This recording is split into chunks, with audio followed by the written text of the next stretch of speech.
आप देख रहे हैं जीटीवी न्यूज। सिद्धार्थनगर जिले में आज 30 वर्षीय युवक का शव पानी में तैरता मिला। सदर थाना क्षेत्र के जमुआर नाले में धौरी कुइया गांव के पास शव मिलने से हड़कंप मच गया। मृतक की पहचान जिला मुख्यालय के बेहलिया निवासी आशीष जायसवाल के रूप में हुई है। आशीष के परिजन उसकी हत्या के साथ साथ ऑनर किलिंग की बात कर रहे हैं।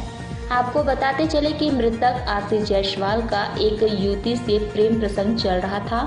वह अपनी प्रेमिका के साथ अपनी फोटो सोशल साइट पर डाल दिया था। आशीष मंगलवार से वह अपने घर से गायब था। गायब होने से पहले वह अपना 10 मिनट का वीडियो भी सोशल मीडिया पर डाल दिया था, जिसमें उसने अपनी प्रेमिका के घर वाले द्वारा हत्या की आशंका भी जाहिर की थी। आशीष का शव मिलने से परिजनों का रो रो कर बुरा हाल है और वे सीधे तौर पर ऑनर किलिंग की बात कर रहे हैं। वहीं पुलिस शव को कब्जे में लेकर पोस्टमार्टम के लिए भेज दिया है। पेश सिद्धार्थनगर से बजरंगी प्रसाद चौधरी की एक खास रिपोर्ट। मैं हूं आशीष जायसवाल। मेरी प्रेमिका का नाम है काजल अग्रहरी।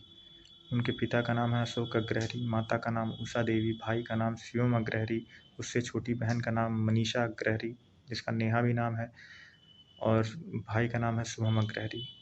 काजल का नाम रिंकी भी है। तहसील वाली मोड़ पे रहते हैं ये लोग मिल के मुझे इस टाइम मरवाना चाहते हैं, कैसे भी मैं मर जाऊं। और उसका कारण ये है कि मैं काजल से विवाह करना चाहता था। कई सालों से हम लोग बात करते हैं, लगभग 6 साल होने वाले हैं। जनवरी में 6 साल पूरे हो जाएंगे। बहुत सालों से ये चल रहा है और उसका मुख्य कारण है कि मैं शादी करना चाहता हूँ। मैंने बहुत बार प्रयास किया, मेरी माँ भी उनके घर गई 2 बार कि बाबू शादी करा दीजिए। वो बहुत चिंतित रहता है और काजल ने मुझे इतने सपने दिखाए कि मैं कई बार प्रयास किया शादी करने को, तो वो कहती है हम नहीं कर पाएंगे। फिर मैं बात करना छोड़ देता था। फिर 2-3 दिन बाद फिर वो फ़ोन करती थी, फिर कहती थी कि हाँ हम करेंगे यार, घबराओ मत। अपने आप फ़ोन करती थी जब मैं बात करना छोड़ देता था। इससे मेरे मन में भी भावनाएं जगने लगी कि यार वो मुझे धोखा नहीं दे सकती, मेरा साथ नहीं छोड़ेगी। बहुत सालों से प्रयास किया। फिर 1 हफ्ता जैसे ही बीतता था, जैसे ही खुशी का माहौल होता था, फिर वो आ जाती थी कि नहीं हम शादी नहीं कर पाएंगे। फिर वही बात, ठीक है मन नहीं कर सकती हो तो बात करना छोड़ दो। फिर होता था कि नहीं नहीं 2-4 दिन बाद रोगा कि हाँ यार मैं करूँगी। आज हालात ऐसे आ गए हैं कि मेरी शादी, मैंने उससे लास्ट बार पूछा, हर बार यही कहता था कि भाई ये लास्ट बार पूछ रहा हूँ, तुमको करना है कि नहीं करना है। लास्ट में उसने कहा नहीं यार तुम कर लो। फिर कई बार ऐसे कई सालों से चल रहा है। लास्ट में मैंने आके डिसाइड किया कि हाँ मुझे अब कर ही लेना चाहिए दूसरे से। मैं दूसरे से जाके शादी तय कर लिया। इन्होंने मुझे फिर भागने के लिए प्रेरित किया कि तुम दूसरी जगह क्यों शादी कर रहे हो, उस शादी कैंसिल कर दो, मैं तुमसे शादी करने के लिए तैयार हूँ। उस दिन मैं गुस्से में था, मैंने कहा आज मैं नहीं करूँगा। फिर मैंने इनको ब्लॉक भी कर दिया। मैंने कहा मैं बात ही नहीं करूँगा तुमसे, तुम इतने साल से मुझे परेशान कर रही हो। फिर उसके बाद फिर इधर-उधर से करके इनसे उनसे फ़ोन करवा के मुझसे बात करना शुरू किया और इन्होंने कहा कि जो है हम करेंगे शादी। फिर उसने कहा अच्छा ठीक है नहीं करोगी, मुझसे सिर्फ बात करते रहना। फिर धीरे-धीरे बात, मेरा प्रेम इसके लिए बहुत ज़्यादा था। धीरे-धीरे मुझे लगा कि ये मेरे लिए कुछ भी कर सकती है। ये लड़की मुझे मरने तक का बोल दी कि मैं मर जाऊँगी। फिर बाद में फिर से बात करने लगा। इसने कहा अच्छा दोस्ती ही रखो लेकिन रखो। मैंने कहा ठीक है। फिर ये सुनाती थी बार-बार कि अरे मैं उससे बेटर हूँ, मैं उससे अच्छी हूँ, ये है, वो है, मैं रहती तो ये मैं। धीरे-धीरे मन में आने लगा कि अब ये मुझे नहीं छोड़ के जाएगी और मैं इसी से शादी कर लूँगा। मैंने इससे पूछा मैं क्या शादी कैंसल कर दूँ? तो इसने कहा हाँ, कर दो, हम करेंगे। उसके बाद जब मैंने शादी कैंसल कर दी, तो फिर अब कह रही है कि नहीं मेरे घर वाले नहीं मान रहे हैं। मैंने कहा ठीक है चलो घर वालों से पूछा जाए। घर वालों ने भी मना कर दिया, मेरी माँ कई बार गई। और आज के टाइम में समस्या ये है कि ये मुझे किसी भी तरीके से फँसाना चाहते हैं कि चाहे जैसे मैं फँस जाऊँ, मेरा शादी ना हो जाए और मेरा उससे शादी ना हो, और कैसे भी मैं फँस जाऊँ किसी केस में फँसा दें या मुझे मरवा दें, या फिर अंदर क्या-क्या हो रहा है। काजल ने मुझे फिर एक दिन फ़ोन किया, मुझसे कहा कि मुझे 7 दिन का टाइम दो और घर वाले जब नहीं मान रहे हैं तो चलो हम लोग भाग चलेंगे। मैंने ये भी कहा कि मैंने एक लेटर बनाया। उस दिन मैं चाहता था सुसाइड करना। उस लेटर में मैंने इसके दोस्तों का नाम लिखा था। ये कहती थी कि मेरे दोस्त, ये कहते थे मेरे इनके दोस्तों का कोई इन्वॉल्वमेंट नहीं है। लेकिन इसके घर वाले, अब ये अपने घर वालों को परेशान में कर रही है कि क्या कर रही है, मुझे इस बारे में मालूम नहीं। पता नहीं, क्या जाने, भगवान जाने कौन क्या कर रहा है। लेकिन ये बहुत टॉर्चर की मुझे 6 सालों से। एक दिन करेंगे, एक दिन नहीं करेंगे। मैं अपने घर पे कहता था कि हाँ नहीं करेंगे। कोई भी शादी जैसे ही आती थी, फिर कहती थी हाँ हम करेंगे करेंगे। फिर वो रिश्ता मैं तोड़ देता था। फिर कोई रिश्ता आता था, कह रही है मैं अपने घर में लड़ तो रही हूँ, तुम्हारे लिए ही तो सब कर रही हूँ। जब मैं कहता था ठीक है चलो अपने घर वालों को तुम मनाओ, फिर कहती घर वाले नहीं मान रहे हैं, ये वो दुनिया भर का बहुत सारी बातें। फिर जब नहीं मान रहे हैं तो छोड़ो हमको। फिर हमको रोना गाना शुरू हो जाता था उसका। मैं क्या क्या बताऊँ क्या क्या हुआ। मेरी माँ भी इसके घर गई, इसने कहा कि अपने माँ को मेरे घर भेजो, रिश्ता तय हो जाएगा।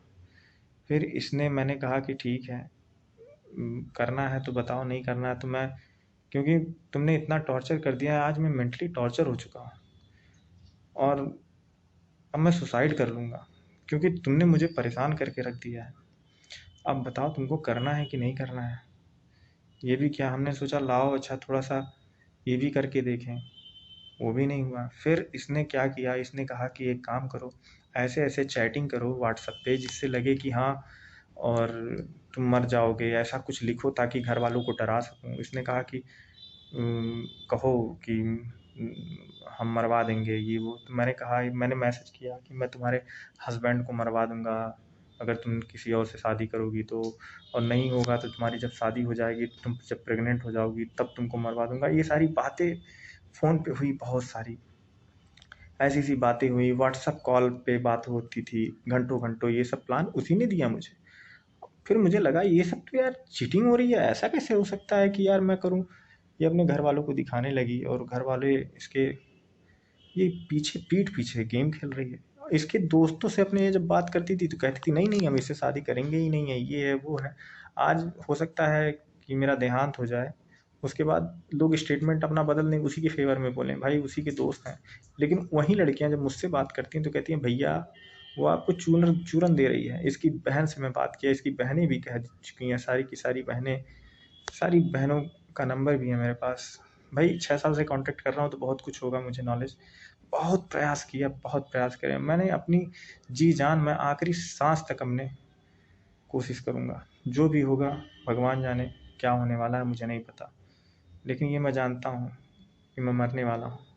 ये इतना मेंटली टॉर्चर कर चुकी है कि अगर ये मुझसे शादी नहीं करेगी तो मैं खुद ही जा आत्महत्या कर लूँगा। लेकिन इसने बहुत टॉर्चर किया मुझे। रोज़ कहती थी 3 दिन 4 दिन 5 दिन, रुको रुको रुको रुको, मैं आऊँगी, मैं ये करूँगी, मैं भाग के कर लेंगे, नहीं घर वाले मानेंगे तो भाग के कर लूँगी। फिर कहती है मम्मी गई तो मम्मी कह रही नहीं, और हम शादी नहीं कर पाएंगे, वो हमको मजबूर कर रहा है शादी के लिए। अगर मेरा डेटा खोल दिया जाए, अगर कोई ऐसा सिस्टम हो, व्हाट्सअप कॉल का डेटा खोल दिया जाए, व्हाट्सअप कॉल पे जो जो बातें होती थी या कॉल पे जैसी बातें होती थी, मैं इतनी चीप हरकतें नहीं कर पाया कि मैं इसके कॉल रिकॉर्ड कर पाता था। लेकिन ऐसा भी नहीं है, कुछ ना कुछ तो होगा मेरे पास। और बहुत सारी ऐसे डिटेल्स हैं कि अब क्या क्या बताऊँ। ऐसा कोई ऐसी चीज़ नहीं है जो मुझसे और इसके बीच में हुई ना हो। चाहे वो प्रेम संबंध हो, चाहे वो शारीरिक संबंध हो, चाहे वो स्कूल बंक करके इसका मेरे साथ घूमना हो, एनीथिंग, कुछ भी। लेकिन मैं आपको क्या क्या बताऊँ, ये तो मैं वीडियो में बता नहीं सकता। इसने, जैसे ही मैं जानता था ये शादी नहीं कर पाएगी तो मैं इससे बात करना बंद कर देता था। फिर रोना गाना फिर चालू, और फिर ये शादी करने के लिए कहती थी। इसकी वजह से मैंने शादियाँ तोड़ दी, कई शादियाँ तोड़ दी। लेकिन लड़की फिर अपने उसी पे आ जाती थी। पता नहीं इसको, अब इसके घर वाले इसके ऊपर दबाव डाल रहे हैं। कहती है कि शिवम मेरा कहता है कि अगर तू अगर शादी कर ली तो दोनों को मरवा देंगे, तुमको और आशीष को मरवा देंगे। इसका भाई भी कहता है छोटा वाला कि अगर तुम मुझसे शादी कर ली तो हम तुमको मरवा देंगे, तुमको मार डालेंगे, तुम्हारे पति को मार डालेंगे। मम्मी भी यही कहती है कि अगर वो अग्रहरी नहीं जायसवाल होता, नरे जायसवाल नहीं अग्रहरी होता तो हम शादी कर देते। बहुत सारी ऐसी, सरनेम मेरा मैच नहीं कर रहा है, इस वजह से ऐसा हो रहा है। अब सच्चाई क्या है, ये पीठ पीछे मैं सुनता हूँ जब कि ये कुछ और कर रही है। सब के सब ने ये कहा कि ये चूरन दे रही है, ये कुछ करने वाली है नहीं। ये तुम्हारे मुँह पे मीठा बनती है और आड़ में इसके मन में बहुत लालच भरा हुआ है, और ये सिर्फ शादी किसी और से ही करेगी, तुमसे कभी ज़िंदगी में नहीं करेगी। मैं जानता हूँ कि मैं ये लोग हमको मरवाने वाले हैं, क्योंकि कई बार धमकी दे चुके हैं मुझे। अब फ़ोन भी नहीं उठाते हैं। अब मैं फ़ोन करता हूँ तो फ़ोन नहीं उठाते हैं। मैं रिक्वेस्ट ही करता हूँ दिन रात की शादी करा दीजिए हम दोनों की। कोई बात नहीं, उसमें जो भी गलती है कि मुझे कोई परवाह नहीं। जिससे भी आप शादी कराएंगे शायद उससे ज़्यादा खुश रखूँ। मैं कई मंदिरों गया, मंदिर मंदिर मन्नत मांगता हूँ कि हे भगवान मेरी उससे शादी करा दे, मैं उसे बहुत खुश रखूँगा। उसने लाखों गलतियाँ की हों, कोई बात नहीं, लेकिन मैं तो उससे प्यार करता हूँ ना। लेकिन पता नहीं क्या हो गया है भगवान, अब मुझे सुसाइड करने पे मजबूर। मैं कई बार ये भी कह चुका हूँ, अगर तुम मुझे नहीं मिली तो मैं सुसाइड कर लूँगा। उस पर भी वो नहीं पिघलती। मैंने कहा अच्छा 3 दिन बाद तुम कॉल कर लेना मेरे पास, उस पर भी वो नहीं करती। इसका क्या मतलब है कि यानी कि मैं मर ही जाऊँ? 1 बार, 2 बार, 3 बार, 4 बार, 5 बार, अगर वो वाकई में मुझे नहीं मिली तो मैं मर जाऊँगा। और बात यह है कि मर नहीं, इसने बहुत पीठ पीछे गेम खेला है, बहुत कुछ खेला है। मेरे ना रहने पे जब मैं इससे मेरा झगड़ा हो जाता तो इसके कई अफेयर भी चल चुके हैं, उसको भी मैंने माफ़ कर दिया कि चलो अच्छा तुम्हारा कोई अफेयर है, कोई बात नहीं, मैं तुमसे प्यार करता हूँ, तुम मेरा प्यार हो, दुनिया जाए एक तरफ कोई बात नहीं। यहाँ तक कि मैं अगर वो किसी और के साथ सो भी जाती शादी के बाद तो भी मुझे कोई प्रॉब्लम नहीं थी, कोई प्रॉब्लम नहीं। वो मेरे साथ रहे बस। इतना कुछ होने के बाद बहुत कुछ किया, अभी मैं क्या क्या वीडियो में बताऊं। हमारा अनुवांगत प्रसाद जायसवाल है, टंडिया बाजार के रहने वाले हैं। ये जो मृतक हैं आपके हैं कौन और पूरा मामला क्या है? ये मृतक हमारे भतीजा लगते हमारे भाई के लड़के हैं। ये एक अशोक अग्रहरी की लड़की के चक्कर में हो ऐसा हुआ है, और लगता है कि अशोक अग्रहरी ने उसको मरवा के। पूरा घटना चक्र क्या है? कब से ये गायब थे, कहाँ मिले? मंगलवार शाम को 7:30 बजे शाम को घर से निकले दवा लेने के चक्कर में। वो नहीं आए, घर के लोग इंतजार किए, 9 बजे तक नहीं आए तो हुआ कि अभी 1 आध घंटे बाद आएगा। तब से वो गुम है। थाने पर हम लोग सूचना दिए, पुलिस वालों ने कहा तब तक आप खोज बुझ लीजिए, कहीं होगा रिश्तेदारी वगैरह और कहीं होगा। वो नहीं मिला। बताया गया कहाँ मिला लाश? लाश पता चला कि वहाँ पिठडी वाले नाले पे मिला है। उसके पास मोबाइल भी था उसका। हाँ। आशंका आपको क्या है? आशंका है कि अशोक अग्रहरी, उसकी लड़की काजल है, अशोक अग्रहरी ने ऐसा हत्या करवाया है। हाँ सर, जो जमुआर नाले में शव बरामद हुआ है सर, वो किसका है और पूरा मामला सर क्या है, पुलिस क्या कार्रवाई कर रही है? जमुआर नाले में एक अज्ञात व्यक्ति का शव बरामद हुआ था, जिसके पास से मिले मोबाइल के आधार पर उसकी पहचान आशीष कुमार जायसवाल बेलरिया के रूप में हुई। और परिजनों ने बताया कि जो है 21 तारीख से गायब था और उसको बॉडी को पोस्टमार्टम के लिए भेज दिया गया है। परिजन अगर कोई तारीख देते हैं और पोस्टमार्टम रिपोर्ट के आधार पर आगे विधिक कार्रवाई की जाएगी। सर उन लोगों का कुछ ऐसा कहना है कि ऑनर किलिंग का मामला है क्या सर? इस तरह की कोई बात जांच का विषय है, जैसा भी परिजन कार्य देंगे उसी अनुसार आगे कार्रवाई की जाएगी।